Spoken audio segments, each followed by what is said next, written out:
I can't help that sound, nor can I help what the hell you're listening to on this computer, but I swear every fucking week it's something new.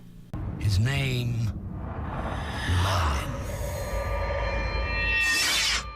What's going on, knights, lords, ladies, enchantresses, sorcerers, and all things alike in the land of Ambion, and welcome back to Merlin Weekly. Are you guys ready for this one? Because I'm still not happy with Season 4 right now, as we go into Episode 3, The Wicked Day. Welcome to the end of eras, ice is melted back to life. Upside for the whole plot synopsis, this is the death of Uther Pendragon! And also the return of Old Man Merlin.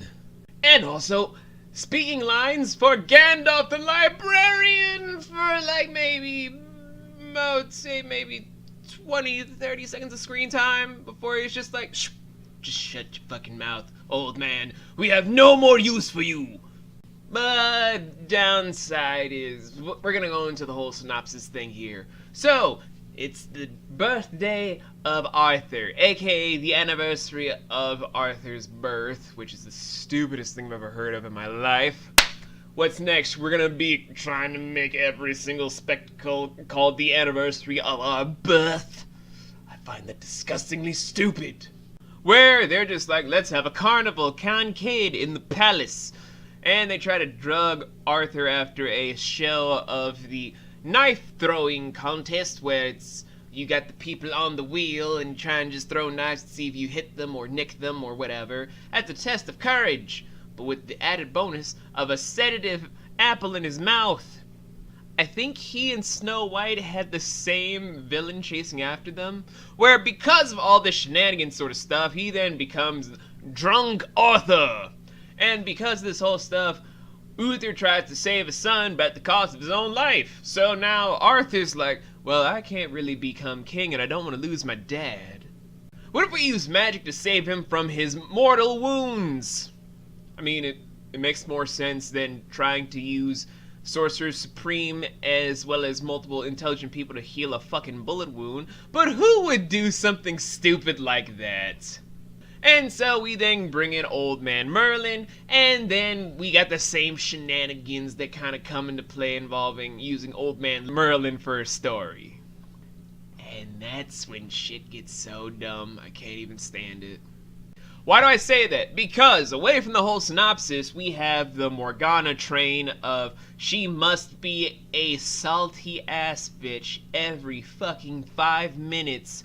Otherwise, she probably disintegrates and dies into a puddle of her own bitchiness, to where it just seeps into the river of bitch, to go into the ocean of bitch, where bitch seas go everywhere, so we get the bitch fish, the bitch dolphins, the bitch sharks, the bitch whales, the bitch octopi, the bitch kraken, and then bitch Thulu just trying to come out of the bitch sea to just spew bitch onto every bitch.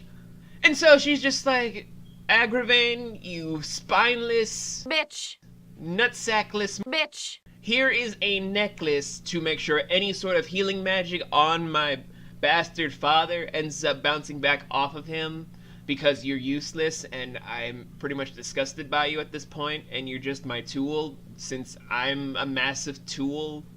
And that's how the whole thing of when Arthur's trying to use magic for good and it's a smart attitude about it, and kind of going like, if I were to do this, then maybe I could see that the parts of my father were wrong about magic, especially since we, the audience, know that Uther's whole usage of magic and his hatred of magic kind of correlate into hypocrisy over everything that he did to have his son, seeing as he used magic to have Arthur at the cost of his wife, thanks to use of Morgos and other fae from the Isle of the Blessed. I mean, I'm just saying it's kind of asinine how backwards that is, but we're gonna ignore that as we have to now have our cake but not eat it too, as now because Uther died, hooray! We then also have to suffer through Arthur now banning magic forever now since he's king.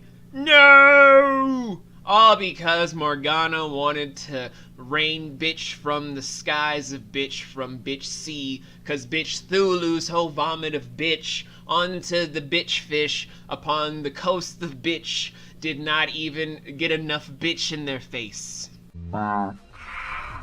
I swear there should be like an award for people that can tell how many times he used the word bitch in all these videos. So, that's the whole synopsis from The Wicked Day. It felt so fucking wicked because this is the exact same problem I had with the opener. And this, quite frankly, puts it to a giant T over the big problems of Season 4.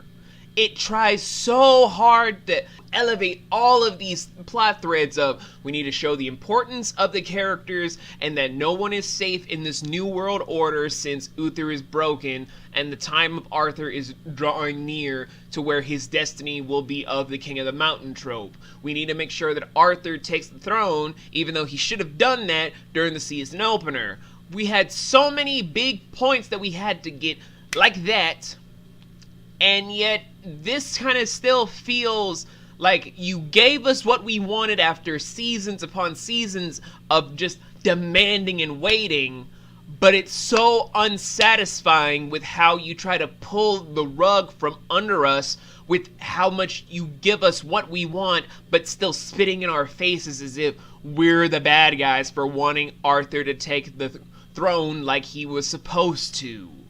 It just feels mean-spirited as a narrative choice, and I can't help but feel like there are a lot more points like this in Season 4 that make it my most hated season to date. But we'll come back to all these thoughts as we try to pick things up in the next episode next week. So I'll see all of you lovely knights, lords, ladies, sorceresses, enchantresses, and all other creatures across the land and beyond next Tuesday.